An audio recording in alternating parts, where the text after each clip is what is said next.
Coucou, j'espère que vous allez bien. Alors, j'ai un message à laisser passer.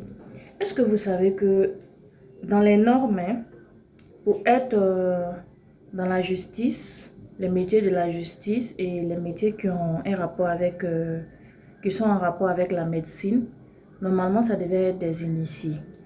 Des initiés, pourquoi? Parce que ils sont sur une fréquence.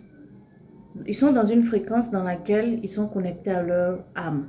Et leur âme leur laisse des messages. Leur guidance intérieure leur laisse les messages. Leur guide, leurs ancêtres leur laissent des messages aussi. Et c'est important parce que au moins avec ça, tu es sûr de ce que tu fais. Il n'y aura pas de tromperie comme on a l'habitude de voir un médecin s'est trompé, il a oublié telle chose, il n'a pas pris conscience de telle chose trop tard, trop tôt, tout ça. D'où l'importance d'être connecté à sa guidance intérieure, aux guides, aux ancêtres. Et aussi, les métiers de la justice. C'est important parce que quand tu veux juger quelqu'un, quelles que soient les preuves qui incriminent la personne, ce n'est pas forcément la personne.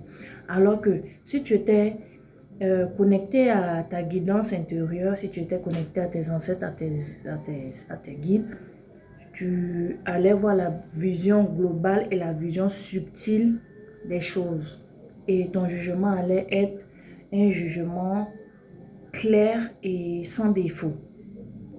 Mais aujourd'hui, on se rend compte que la plupart de ces métiers-là sont dirigés par des personnes qui ne sont pas forcément, je ne dis pas tout le monde, hein, attention, c'est le message que j'ai reçu, c'est le message que je fais passer, qui ne sont pas forcément connectés à leur guidance intérieure. Et ça, c'est un vrai problème.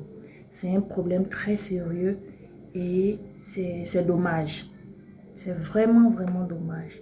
Parce que ces métiers-là méritaient d'avoir à leur poste des initiés qui allaient faire ce travail-là avec dans la justesse.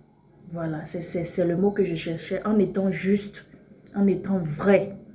Ce métier-là demande cela concrètement et réellement. Parce que dans la plupart des temps, dans la plupart des cas, c'est pas forcément ce qui est et c'est vraiment dommage.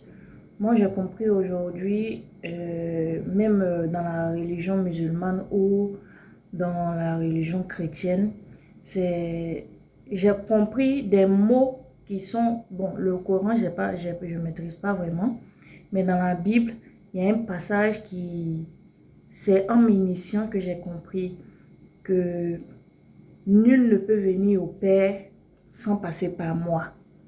Et moi-même, je me posais cette question-là fréquemment.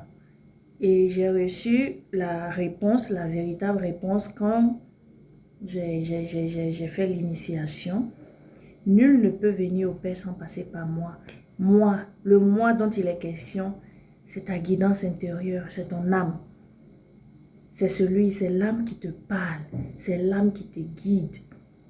Et tu devais mourir, ton ancien toi qui ne connaissait pas les choses, qui vivait parce qu'il fallait vivre, qui survivait même comme je devrais le dire.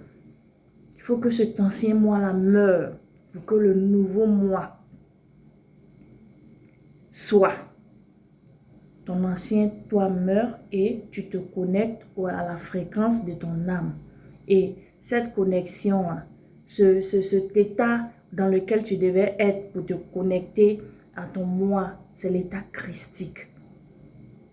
D'où le Christ a dit, nul ne peut venir au Père sans passer par moi. Mais on ne peut pas comprendre ça tel que c'est écrit. Il faut avoir la clarté mentale, il faut avoir la clarté émotionnelle, il faut avoir cette perception, cette vision de ce qui est écrit. Parce que n'oubliez pas que normalement, avant, les choses fonctionnaient par code. Les choses fonctionnaient pas par code aussi, mais j'oublie le mot, peut-être que si ça vient après, je vais le sortir. Mais les choses fonctionnaient de sorte que fallait avoir une ouverture d'esprit pour pouvoir comprendre. Ne comprends pas terre à terre, mais comprends ça d'une autre manière, de manière plus subtile. Est-ce que vous comprenez? Bon, voilà, c'est le message que moi j'avais à laisser et je souhaite une bonne journée à tout le monde. Portez-vous bien et paix sur vous.